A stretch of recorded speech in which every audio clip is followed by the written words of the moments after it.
Hey, let's have another check-in about the Gldn Hs by Salman Rushdie. I think I'd said I was about 3 hours in. Now I'm about almost 7 hours in, 6.5, something like that. So another good third of the novel. Um, yes, we got introduced to the four golden men, and I think in the interim, we've acquired yet another wife for Nero Gldn, a young Russian woman who every once in a while has the Baba Yaga talking inside of her as this fierce demon that's going to devour the Gldns, Nero Gldn especially, I guess. And indeed, it's a bit of a tiresome part of the plot. I guess we'll see how it goes, but she is definitely the femme fatale who has seduced the older man, has used her sex against him, which I have to say, older novelist man talking about the power that young women have over older men. It's an older trope. Let's put it that way. Um, and maybe uh, neglects a lot of the stuff we kind of know what happens to young women getting churned up by a patriarchal system that is run, owned, and operated by older men. Um, we get more into the three sons. Indeed, Petrarch is very much uh, uh, artistically all devouring in his knowledge, has these great tirades that they go on in a way that Salman Rushdie quite enjoys going on. Um, he is indeed a computer genius as well as just playing games all the time. Turns out he's made himself bazillions of bucks making games that run on mobile apps and things like that. He is an agoraphobic, but with the aid of a Australian hypnotist, seems to have paced around the island of Manhattan and thus made an enclosure for himself, much like back in the traumatic scene of his brother going off with the Somali painter. She had invited them to her place, and it was like it was all gated, or at least she said it was gated, and that was enough to actually kind of say, okay, it's all okay. So they've taken the same theory and done that with Manhattan, and he's pasted around. Um, Abu Abu is doing more kind of painting stuff, kind of venturing a bit into politics. Okay.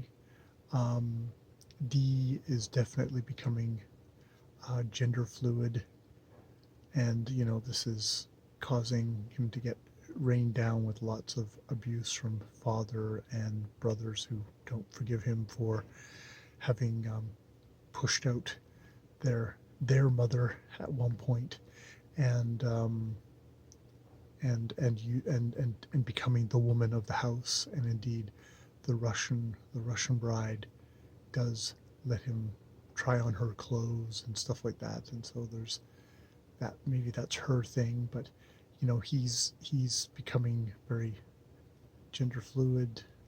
It's Rushdie kind of going into the trans rights thing. She wants to be. You can see this is the omnivorousness of a novelist like Rushdie. He wants to encompass all the hot issues of the moment that are percolating. The narrator Rene actually becomes a lot more of a character by this section. His parents die in a terrible car accident after he decides he wants to stay with his. I think it's to stay with his girlfriend. Is it stay with his girlfriend or to socially climb? They die. He ends up moving in with the Gldns because he wants to study them, because they're going to be his subject for his great screenplay, his great movies. Because instead of being a novelist, of course, that's would be so passé to be a novelist nowadays. He is a screenwriter. He's a director, maybe, of his movies. Maybe he's going to star in them because he's so darn good looking.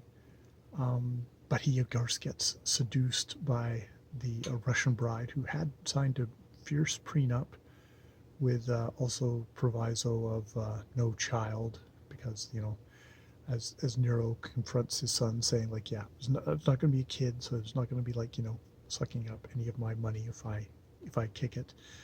But that gets circumvented. She is the great manipulator, is able to threaten to leave him and get whatever she wants. She basically tames him, though he is still got some power. But yeah, so he.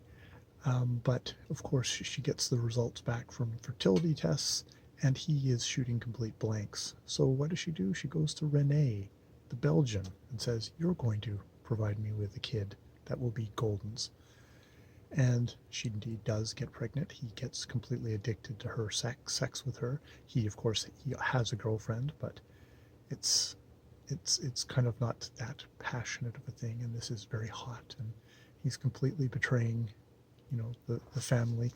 The Nero himself, who actually kind of took him in when his parents died, kind of, was a bit of a father figure for him, though probably was using him for his own purposes, because none of these people would use, just have people around. It's like and he indeed gets treated like a servant by the Russian bride. Is it Vespa? I can't remember her name now.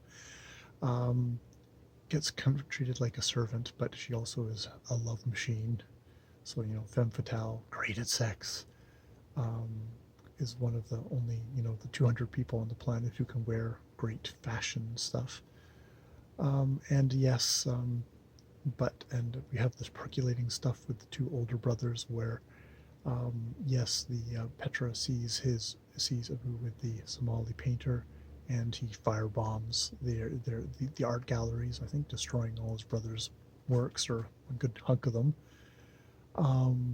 because of that. And yes, and the Russian bride says, I'm ready to give birth. Of course, the narrator, Rene, is become totally obsessed with the kid. It's like, oh, of course he needs his father. It's like, yeah, you sack of shit who decided to help get this woman pregnant because she wants leverage over Nero, much less that she's going to ever acknowledge you as the child's father.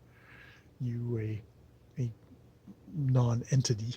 So I have a lot of issues with him. It's very much, the narrator is very much standing in front of the story. The narrator doing his screenplay, every once in a while you think, okay, is this the screenplay or is this the actual story? Is it self-dramatization of the event? Is it dramatization of the event? Is it the Hollywood story of the event we suddenly switch into? And it's like, is it supposed to appeal to me more, or is it supposed to kind of seem like a bad movie? Because sometimes it just seems like a bad movie written by a first-time screenwriter who's, doesn't really have the chops. That's, I guess, where I am at with it. It's interesting, it's engaging. I don't care about the characters, and Rshd is always firing off those fireworks as much as he can. I don't know if they're making a particular emotional connection with me, though. That's where I'm at the moment.